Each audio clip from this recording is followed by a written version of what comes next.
Perfecto. Muy buenas noches. Continuando con los temas que tenemos pendientes para el módulo uno.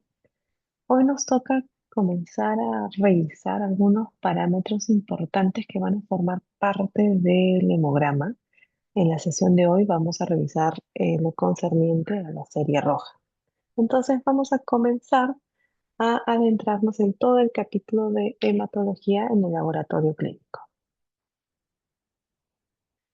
Para esto vamos a tener que recordar algunos conceptos básicos que ustedes van a tener que hacer memoria desde fisiología y que seguro ya los tienen súper claros. Como por ejemplo que la sangre es el tejido especializado más importante, es un tejido conjuntivo, es una matriz coloidal líquida donde vamos a tener elementos formes importantes que va a circular por todo el organismo a través de redes de vasos sanguíneos y tiene funciones específicas especialmente asociadas a los diferentes componentes. Por ejemplo, transportar gases disueltos. En este caso puede ser tanto las moléculas de los glóbulos rojos, principalmente a partir de la hemoglobina, nutrientes, hormonas, desechos metabólicos a partir del plasma, regulación del pH y composición iónica, básicamente del líquido intersticial, protección contra toxinas y patógenos. Acá tenemos a los leucocitos, la serie blanca, regulando la temperatura corporal, absorbiendo y redistribuyendo calor. Acá tenemos a la matriz líquida, el plasma, y evitando la pérdida sanguínea en sitios de heridas, una función súper importante de la fase primaria de las plaquetas. Recordamos también cómo se da esta distribución en relación al volumen sanguíneo.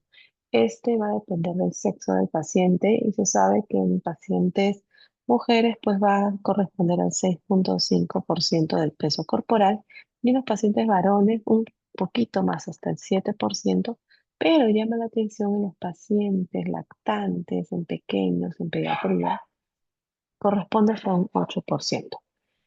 Este volumen sanguíneo se va a mantener generalmente constante, pero pueden haber variaciones en algunas situaciones específicas, como pueden ser enfermedades renales, hepáticas, cardiovasculares o a consecuencia de una hemorragia, deshidratación o sobrehidratación. Acá un dato importante, en el caso del embarazo, se sabe pues que el volumen sanguíneo puede llegar a aumentar hasta un 30%. ¿Cuál es la principal causa de variación de este volumen sanguíneo? Pues a consecuencia del volumen plasmático, es decir, si es que este aumenta a consecuencia de una hemodilución, como sucede en el embarazo, o si este disminuye a consecuencia de una deshidratación severa o quemadura. Tenemos pues que el plasma es esta fracción líquida, esta es la fracción de los componentes sanguíneos, de los hemocomponentes, tenemos a la fracción celular y vamos a tener una suerte de solución con los diferentes elementos, los glóbulos rojos, hematíes, tenemos a los glóbulos blancos leucocitos en sus diferentes fracciones y también tenemos pues a las plaquetas. En el plasma sanguíneo, del cual ya hemos mencionado funciones importantes, recordemos que está principalmente compuesto por agua. Más de un 90% se compone de agua. Y en este plasma vamos a tener disueltas proteínas, proteínas que corresponden a un 10% casi, de las cuales la más importante es la albúmina. Y ustedes sabrán, pues la albúmina es la principal responsable de mantener la presión osmótica en nuestro cuerpo, es decir, genera esta tracción osmótica sobre el agua extracelular, garantizando así el retorno del 90% de este líquido a nivel intravascular, evitando así la formación de edemas. Igualmente, contribuye al transporte de iones, hormonas, medicamentos y líquidos. Luego tenemos las globulinas, también otras proteínas importantes que cumplen función de transporte de iones metálicos, lípidos, vitaminas y hormonas. Muchas de estas las vamos a encontrar componiendo el sistema del complemento, formando parte de los factores de coagulación sanguínea o formando parte de los anticuerpos, que son producidos por las células plasmáticas, las cuales nos brindan inmunidad humoral. En el plasma también vamos a tener disueltos diferentes compuestos como son los electrolitos, iones como el sodio, el potasio, el calcio, el magnesio, el cloro, el carbonato, entre otros. Muchos de estos con funciones importantes a nivel de mecanismo de excitabilidad de las membranas celulares como el sodio y el potasio. Asimismo, el calcio, que también tiene una participación especial a nivel de tejido muscular, tejido esquelético y cardíaco, es coadyuvante a nivel de coagulación sanguínea y es un activador de gran número de enzimas intracelulares. Algunos otros nutrientes y metabolitos disueltos en el plasma nos dan la oportunidad desde el laboratorio de poder estudiarlos y medirlos. Acá tenemos la glucosa, tenemos aminoácidos, ácidos grasos, urea, creatinina, ácido úrico. Es decir, a partir del plasma es que vamos a poder obtener desde el laboratorio las determinaciones a diferentes compuestos que nos van a ayudar a establecer cómo está el metabolismo de nuestro cuerpo. A nivel de células sanguíneas, pues ya habíamos mencionado las tres familias. Tenemos que todo aparece y todo origina a partir de una célula troncal pluripotencial que tiene esta capacidad de regenerarse, es decir, desarrollar una copia igual a esta o generar una siguiente línea de división. En una siguiente línea de diferenciación tenemos dos familias, dos estirpes, la linfoide y la mieloide. En esta ocasión, pues nos vamos a ocupar de la línea mieloide.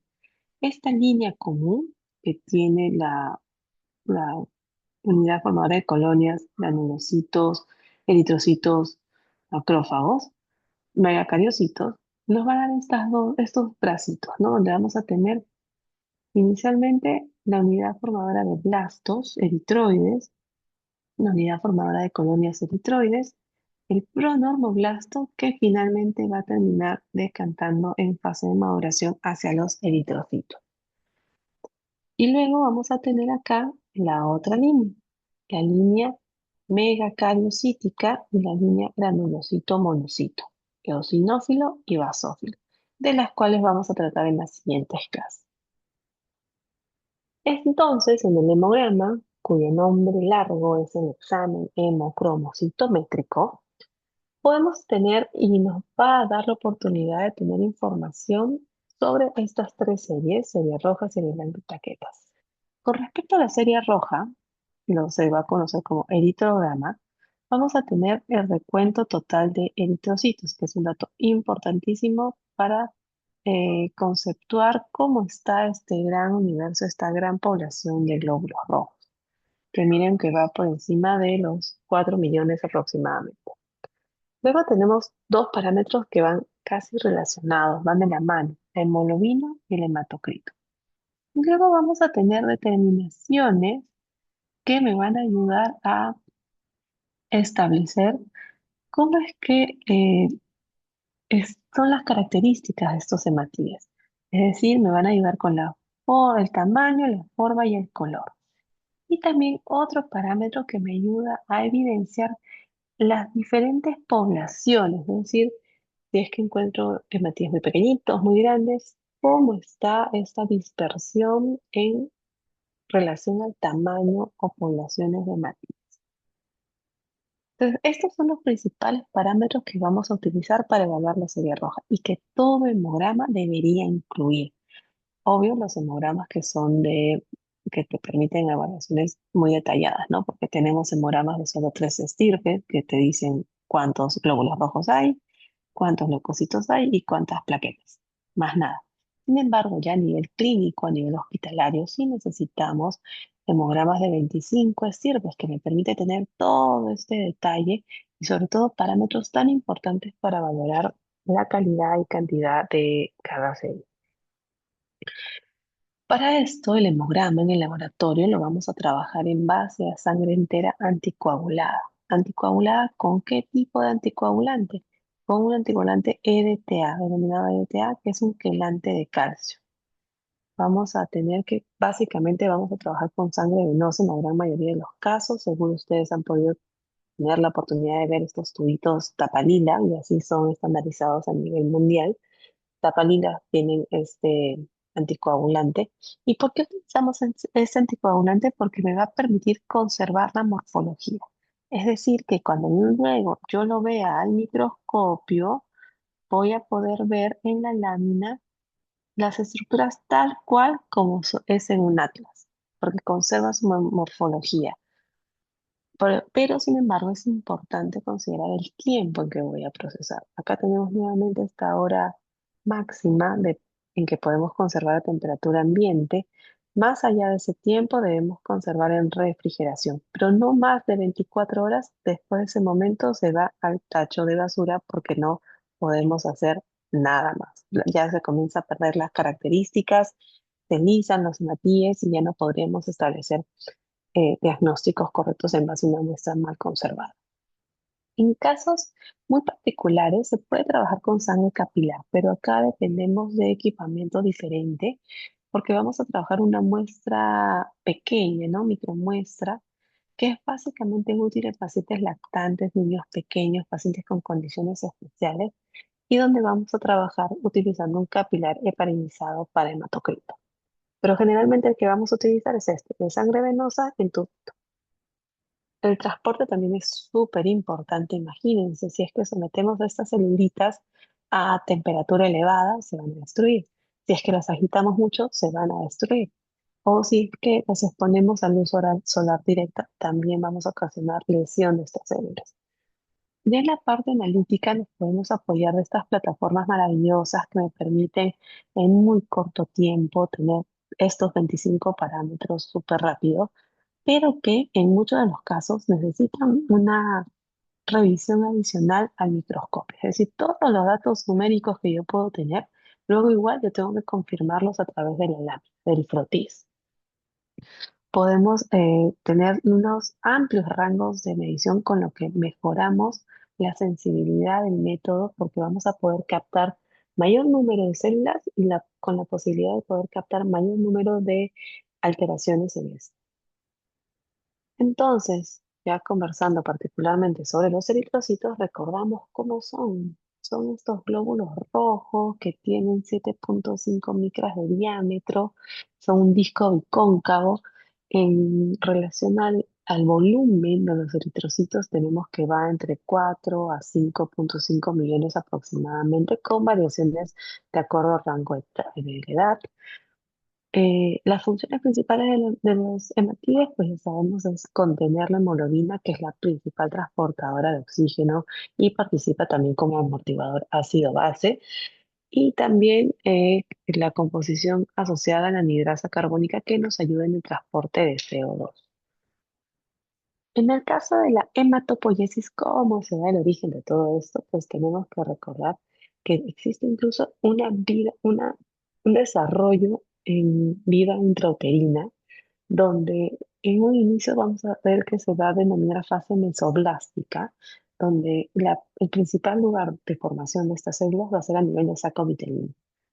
Luego, ya hacia el término del primer trimestre, comienza a ser reemplazado por la fase hepática con un complemento a nivel esplénico. Finalmente, ya hacia la mitad del embarazo comienza a aparecer la fase mieloide como principal productor y es finalmente este lugar que nos va a acompañar como centro de producción de las células sanguíneas. Tenemos que se va a dar hematopoiesis, vamos a denominar a todo el periodo que comprende desde la formación, el desarrollo y la especialización de todas las células sanguíneas. Acá pues tenemos las células pluripotenciales, porque hay células madres que son las que se van a terminar diferenciando y vamos a poder tener las diferentes líneas. Y a lo largo de la edad tenemos que estas zonas de producción, estas fábricas, van a ir cambiando de ubicación. Primero en huesos largos y finalmente a lo largo de la vida ya va a quedar a nivel de vértebras, esternón y a nivel costal. En relación a los eritrocitos, habíamos hablado de estos stem cell pluripotenciales que pueden derivar en una nueva pluripotencial o pueden derivar en una diferenciación adicional, por ejemplo, en una línea mieloide. En línea mieloide tenemos la unidad formadora de blastos eritroides, requiere de ciertos estímulos como interleuquinas, la eritropoyetina, factor estimulante de colonias y para tener luego la unidad formadora de colonias eritroides. Muy importante acá la acción de la eritropoyetina para poder tener nuestros eritrocitos maduros. Tenemos diferentes estadios, el proeritroblasto, el basófilo, el policromatófilo. Es en este estado donde puede llegar a contener la mayor cantidad de hemoglobina, miren, el 74%. El ortocromático, es decir, comienza a disminuir de tamaño. Acá tenemos el reticulocito, donde todavía mantiene restos o remanentes de retículo endoplasmático. Y finalmente el eritrocito es el que va a pasar por diapedesis de la médula ósea a los capilares. Esta producción de eritrocitos va a ser estimulada por cualquier trastorno que va a reducir la cantidad de oxígeno transportada a los tejidos. Y esto puede ser detectado eh, por ejemplo, a nivel renal, a nivel de médula, a partir de cuadros como una anemia extrema, una hemorragia muy severa, pacientes que viven a muchos metros sobre el nivel del mar y enfermedades crónicas como una insuficiencia cardíaca congestiva. Entonces, ¿qué va a suceder? Cuando hay hipoxia, vamos a activar la eritropoyetina. Esta eritropoyetina es producida en un 90% por el riñón y en un 10% por el hígado. Entonces, ¿qué va a pasar? Nuestro riñoncito va a detectar esta baja en la entrega de oxígeno y va a comenzar a estimular la producción de eritropoyetina, que es liberada, va a llegar a nivel de médula y acá comienza su acción para liberar mayor cantidad de hematinas. Sin embargo, esta liberación de hematinas tampoco puede ser tan rápida porque tienen que madurar. Ya hemos visto los diferentes pasos que tienen que pasar para poder tener un hematíe maduro. Importante los coadyuvantes. Tenemos la vitamina B12 y el ácido fólico. Van a ayudar en la maduración de estos eritrocitos y bueno, va a depender pues directamente del estado nutricional de nuestro paciente. Cuando existe deficiencia en alguno de estos componentes, vamos a encontrarnos frente a un cuadro de anemia carencial. Recordamos cuánto viven los hematíes, 120 días. Este dato lo tenemos que recordar forever. ¿Por qué? Porque incluso ya después vamos a ver que hay pruebas que se van a asociar a esta característica de los hematíes. En un hematíe maduro tenemos cuatro funciones principales que debe cumplir. Va a metabolizar la glucosa ATP, tiene una gran flexibilidad de su membrana celular, porque obvio va a pasar a través de capilares muy estrechos, va a pasar por órganos hemocateréticos como el vaso, donde tiene trabéculas muy estrechas, se va a encargar del transporte de iones en la membrana y mantiene el hierro en forma ferrosa. Esas cuatro son funciones importantísimas para considerar a un hematíe maduro. Así como los producimos, también debemos destruirlos. Entonces, una vez que la membrana del eritrocito se hace frágil, ya llega sobre el día 110 de vida, ya está nono, comienza a romperse durante su paso a través de puntos rígidos de la circulación. Por ejemplo, a nivel de las trabéculas estructurales de la pulpa roja en el vaso. Vemos acá cómo está sufriendo el hematíe por pasar a través de esta trabécula. Muy posiblemente, si es que está cercano a su día 120 de vida, va a terminar siendo destruido. Y es importante el equilibrio de la vida. Para mantener una masa de glóbulos rojos equilibrada, tenemos que mantener este fino, esta fina correspondencia entre la formación de glóbulos y la destrucción de los mismos. La formación que va a depender de la integridad de la médula ósea, si no nos encontramos frente a una anemia plástica, frente también al aporte nutricional de aminoácidos, vitaminas, hierro, si no estamos frente a una anemia nutricional. En el caso de que la integridad renal se vea afectada, pacientes con insuficiencia renal crónica, enfermedad renal de larga data, vamos a tener que directamente se va a afectar la producción de eritropoyetina y característicamente mis pacientes cursan con anemia, una anemia de enfermedad crónica como causa renal.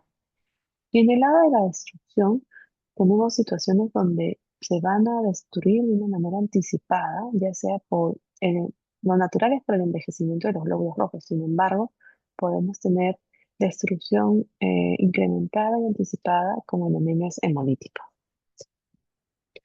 Al microscopio, lo que vamos a esperar encontrar en nuestra sangre, las características normales de nuestra hematía, que tienen esta palidez central, se puede ver que son de tamaño uniforme, casi todos del mismo tamaño, son más pequeños en relación a los leucocitos. Acá tenemos un neutrófilo y están distribuidos como en una alfombra y en un mismo campo vemos que hay un buen número. Podemos tener diferentes alteraciones, ya sea en el tamaño, en la forma, en el color que vamos a ir revisando con detalle. Acá les voy a dejar algunos gráficos donde, por ejemplo, vamos a poder eh, identificar cuando hablamos de microcitosis, es decir, nos referimos a un hematíes pequeñito y eso generalmente va a suceder en una anemia por deficiencia de hierro, anemias por enfermedades crónicas en algunos casos, anemias sideroblasticas y talasemia. Entonces, acá lo interesante es que me va a dar el dato de a qué patologías se están asociando. Hematías macrocíclicos, es decir, ya no chiquitos, sino grandotes, van de la mano con deficiencia de folato, de vitamina B12, enfermedad hepática, síndrome mielodisplásico o tratamientos con quimioterapia. Del mismo modo, los acantocitos, generalmente en posesquelectomía, tienen estas prolongaciones. Los equinocitos que tienen también unas proyecciones asociadas a enfermedad hepática. Los esquistocitos, a estos nos van a escuchar nombrar seguro más de una vez, va, va a representar un fragmento de Matías. Y esto se va a asociar principalmente con la anemia hemolítica microangiopática. Asimismo, podemos tener unas hematíes como mordidos, y esto nos indica una desórdenes en la hemoglobina, inestabilidad de esta molécula, o la deficiencia de glucosa 6-fosfato deshidrogenasa. Acá también otras características asociadas a diferentes azúcares que vamos a poder encontrar en el frotis sanguíneo. Cuando hablamos de la morfología, es decir, de si está redondito o alargadito, podemos denominar como poiquilocitosis cuando encontramos muchas variaciones en la forma. Podemos encontrar los acantocitos, los target cells, ovalocitos, los somatocitos, los sickle cells.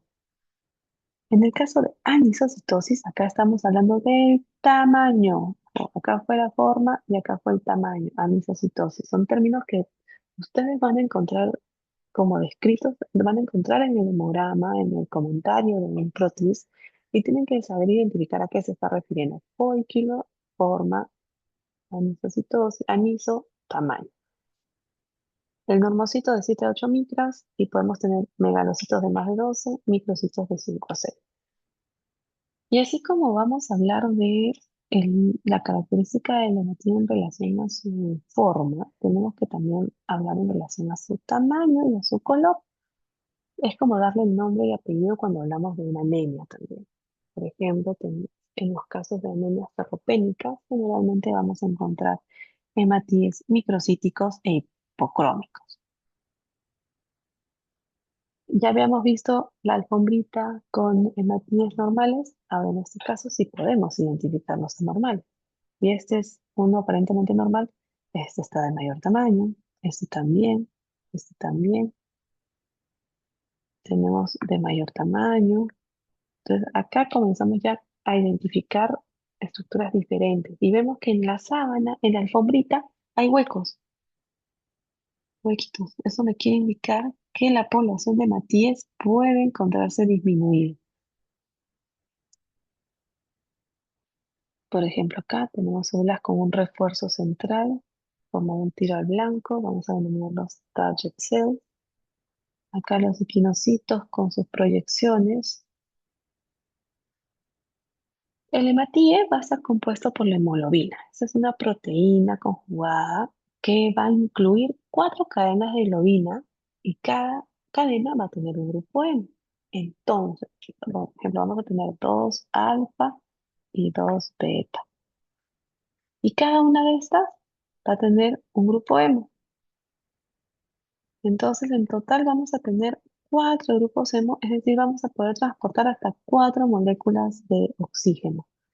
Esta proteína es la que le va a dar el característico color rojo en la piel y que va a ser pues, principal responsable de la unión, del transporte y de la liberación del oxígeno. Tenemos que el grupo hemo es la porción no proteica de la hemoglobina y es a este hierro del grupo hemo que está formado en el centro y tiene luego cuatro grupos pirrones, es a este hierro a quien se va a unir el oxígeno, no a la cadena de hemoglobina. Entonces, este hierro también es importantísimo. La globina ya sabemos que tenemos las cadenas alfa, las cadenas beta en pares y la cadena globina también tiene diferentes categorías o son de diferente tipo conforme vamos avanzando desde vida intrauterina hasta lactante. Inicialmente tenemos a la cadena epsilon que luego va a pasar a ser la cadena alfa y luego tenemos a la cadena zeta, perdón, la cadena zeta que luego va a pasar a ser la cadena alfa y luego la cadena epsilon que va a pasar a ser la cadena gamma o beta en la U3. Entonces va a haber toda una transición en cuanto a la maduración también de las cadenas de hemoglobina. Estas son la alfa y la beta es la que debe prevalecer. Sin embargo, al nacimiento, la hemoglobina fetal va a ser compuesta de alfa y gamma, que luego esta se va a ir perdiendo conforme va avanzando la vida extrauterina y va a ser reemplazada por la beta. Es así, tenemos la zeta y la epsilon, al nacimiento la alfa y la gamma, que es la hemoglobina fetal, y luego va a ser reemplazada por la alfa y la beta ya en la vida adulta, ¿no? Más del 95%. También para la producción de hemoglobina, pues vamos a necesitar la B12, el ácido fólico, porque son súper necesarios para la síntesis proteica y la multiplicación celular. El hierro entonces es requerido para la síntesis de hemoglobina. Importante el hierro, ya lo habíamos comentado, es a esta molécula que se va a unir el oxígeno. Entonces, del hierro que contiene nuestra dieta, se va a absorber solo 1 a 2 miligramos al día. La transferrina se va a encargar de su transporte que va a ir directamente y en gran proporción hacia la formación de hemoglobina y hacia la eritropoyesis. Otro porcentaje va a almacenarse y otro porcentaje va hacia otros procesos. Entonces acá ya vemos que tenemos desde el laboratorio diferentes herramientas que me van a permitir evaluar cómo es el metabolismo del hierro para confirmar y para complementar diagnósticos en los que yo supongo o presumo que haya de fondo posiblemente una anemia ferropénica, por ejemplo. Tenemos el dato de la ferritina, del hierro sérico, de la unión de una unión de hierro, la saturación de transferrina, principalmente. Tenemos que cómo se va a desarrollar esta anemia ferropénica. Inicialmente podemos tener niveles normales de hierro, pero conforme van cayendo, vemos que un marcador temprano podría ser la ferritina, porque claro, me va a hablar del depósito. Ya en un segundo estadio, ya comienzo a perder la posibilidad del transporte de este, porque yo no tengo que transportar. Entonces va a afectarse el hierro sérico y la capacidad total de unión a hierro va a aumentar, porque estos receptores, estos vehículos están ávidos de buscar pasajeros que no hay. Y ya en la anemia ferropénica per se vamos a encontrar ya que recién en este momento se va a afectar la hemoglobina. Entonces vemos que la hemoglobina es un marcador tardío. Si yo ya estoy sospechando de esto por algunos otros indicadores clínicos de mi paciente, puedo apoyarme en la evaluación de hierro, de la capacidad total de unión a hierro y de ferritina. Acá, por ejemplo, nuevamente les dejo cómo se va a manifestar los diferentes hallazgos del laboratorio en el caso de una anemia por deficiencia de hierro, en una anemia por enfermedades crónicas o en una talasemia. Hay algunos que nos van a ayudar a poder diferenciar si estamos frente a una u otra situación. La hemoglobina, entonces sus valores pueden ir desde 11 hasta 16 en el caso de pacientes adultos. Miren, en el caso de recién nacidos puede llegar hasta 20, ¿no? Que son valores súper altos, pero que van justamente a consecuencia de, puede haber habido una transfusión materno-fetal o la alta capacidad que tienen estos, estas lobinas, estos hematíes de contener eh, hemoglobina.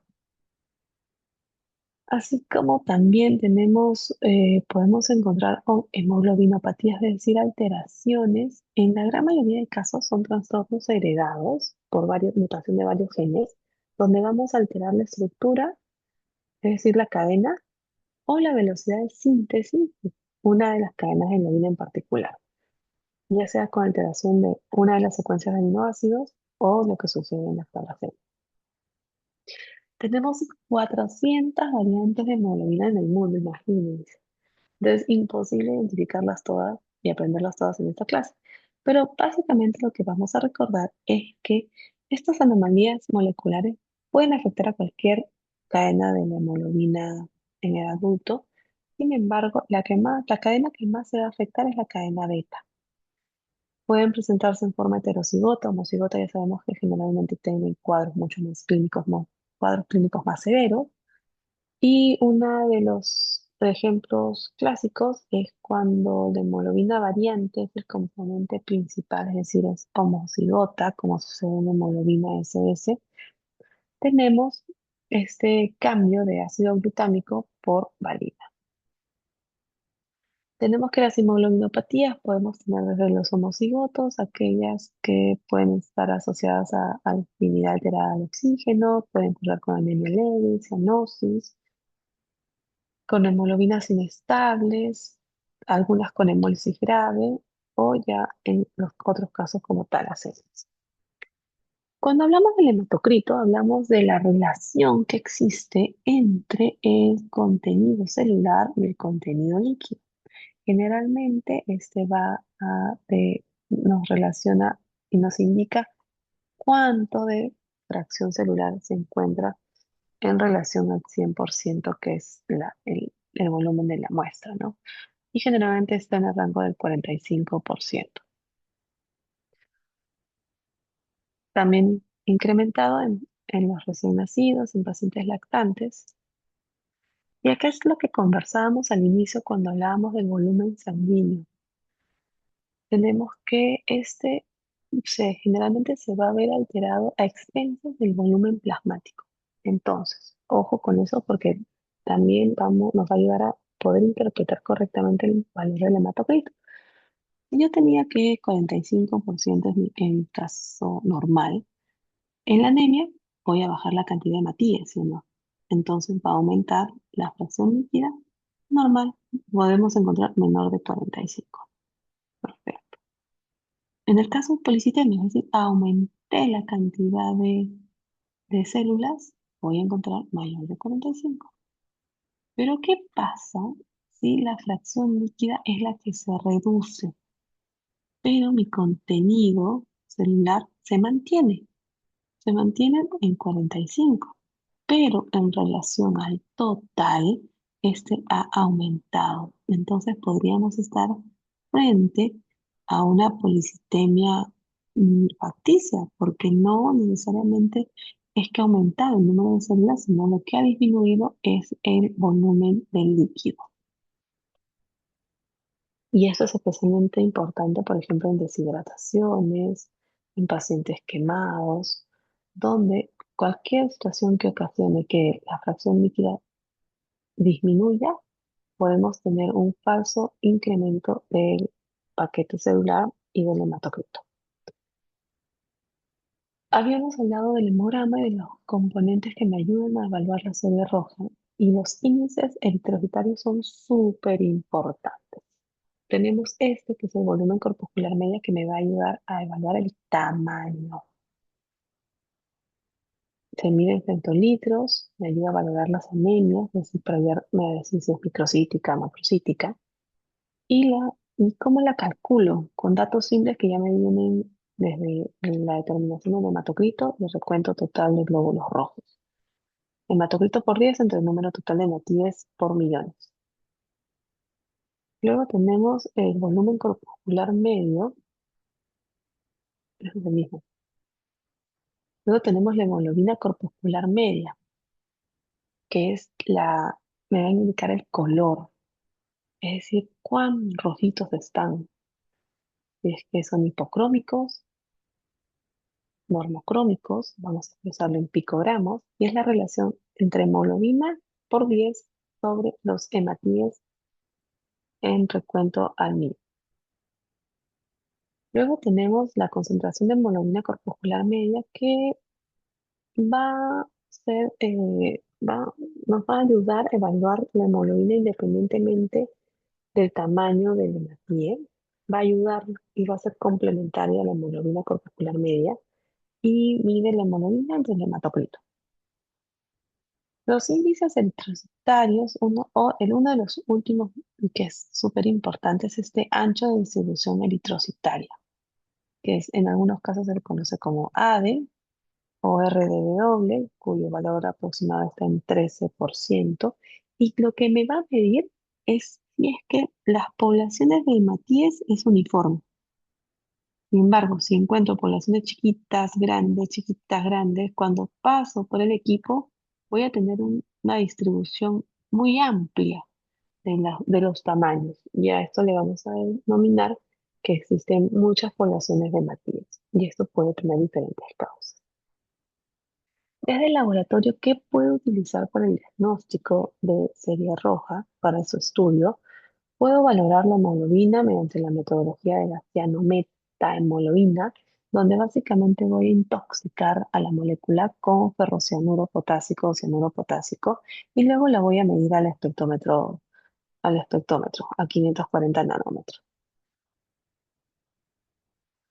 Luego tenemos la concentración de hemoglobina en base a la metodología de ácida metahemoglobina. Esta es una metodología súper rápida. Vamos a medir la methemoglobina a partir de una sida de sodio. Utilizamos una cubeta, se coloca una gotita de sangre acá, le lleno todo esto y medimos en un minuto a una lectura óptica también. Y generalmente se lo utiliza bancos de sangre para campañas de donación porque vamos a poder tener el dato de una manera súper rápida. Obvio que en valores extremos no nos va a ayudar mucho, pero para pacientes normales, buenos donadores, sí nos puede ayudar. El micrométodo es el clásico donde vamos a requerir una centrífuga, un capilar heparinizado y vamos a someter a centrifugación. Entonces, como si fuera un tubo, el paquete celular va a caer y luego yo lo voy a poder extrapolar a mi tablita de microhematocrito. Anteriormente se realizaban recuentos manuales, entonces imagínense, se trabajaba con cámara de Neubauer, con la pipeta de toma, había que estar contando en cada cuadrante, luego calculando, y era súper engorroso. Felizmente ahora existe pues equipamiento que se va a basar en la metodología de la impedancia eléctrica o principio de Coulter, donde cada pase de una célula me va a generar un pulso. Y este pulso va a estar directamente relacionado al tamaño de la célula que está pasando. Pulso grande, célula grande. Pulso chiquito, célula chiquita. Entonces, así no solamente puedo contar, sino también puedo ver la calidad de lo que está pasando. Y el dato que me da el equipo no queda ahí. Siempre es importante y todo laboratorio de hematología que se jacte de ser un buen laboratorio de hematología debe trabajar con frotis sanguíneo. Un frotis de buena calidad, delgado, homogéneo y que pase por controles extremos de calidad. Que utilicen idealmente tinción Wright para poder evaluar el color, el tamaño, la forma y las intrusiones eritrocitarias que también son muy particulares en diferentes patologías. Por ejemplo, ¿qué es lo que vamos a observar en el frotis? Habíamos dicho nuestra alfombrita con todos los hematíes. Recordamos que la palidez central debe equivaler a un tercio del diámetro del hematíe. Y es que esta aumenta, como en este caso, vemos que es mayor a lo de una célula normal, pues básicamente estoy hablando de una hipocromía, veo células muy pequeñitas, confirmo la microcitosis y veo vacíos, posiblemente sea una anemia microcítica hipocrómica por deficiencia de hierro. Si esta es la lectura normal, obvio, tenemos acá incrementados y mucho más intensos, ¿no? Ya se pierde la claridad central. Entonces es hipercrómica, macrocítica. Acá tenemos estructuras pequeñitas, ¿no? Microcítica, hipocrómica.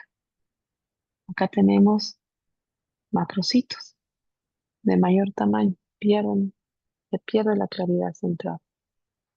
Este es un clásico, ¿no?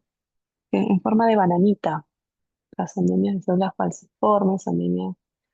En, en este caso, por ejemplo, hay hallazgos también que pueden estar asociados no solamente a serie blanca, a serie roja, sino también a serie blanca. Por ejemplo, en el caso de una anemia megaloblástica, puede encontrar diferentes formas en los hematíes. Sin embargo, es característico que los neutrófilos en los pacientes con anemia megaloblástica sean hipersegmentados, es decir, tengan un núcleo con una segmentación mayor a 4 núcleos fraccionados. Y esto va de la mano con la deficiencia de B12. Los eliptocitos, las estructuras como HODOX, tenemos que encontrar más de 10% de eliptocitos en un campo para poder estimar que hay una eliptocitosis hereditaria. Puede ser a consecuencia de mielofibrosis si los encontramos de manera aislada, a la propia deficiencia de hierro o anemia megaloblástica. Los esferocitos, miren, se hacen pequeñitos y muy, muy intensos, dando la mano con esferocitosis hereditaria, anemias hemolíticas autoinmunes o una mala práctica de calentamiento de la lámina.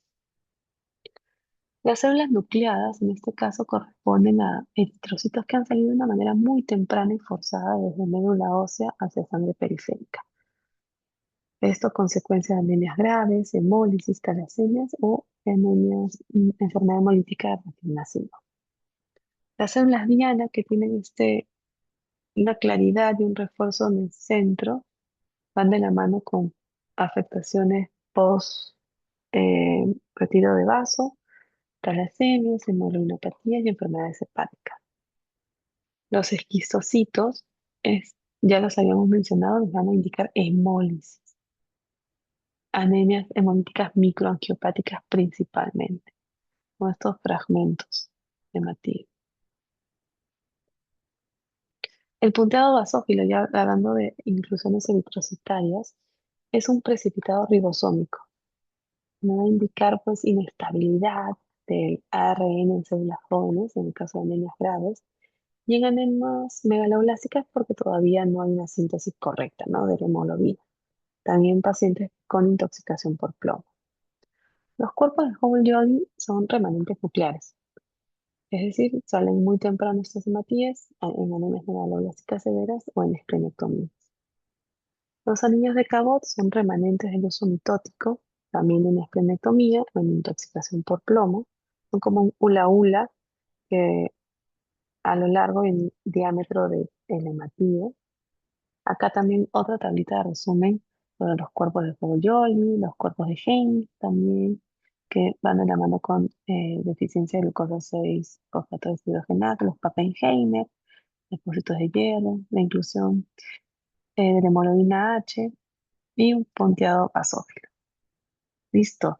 Y a veces también cuando hacemos el flotis, muchas veces nos podemos encontrar con hallazgos, no necesariamente van de la mano con serie roja, serie blanca o plaquetas. Podemos encontrarnos con algunos parásitos, como en este caso con un plasmón. Listo.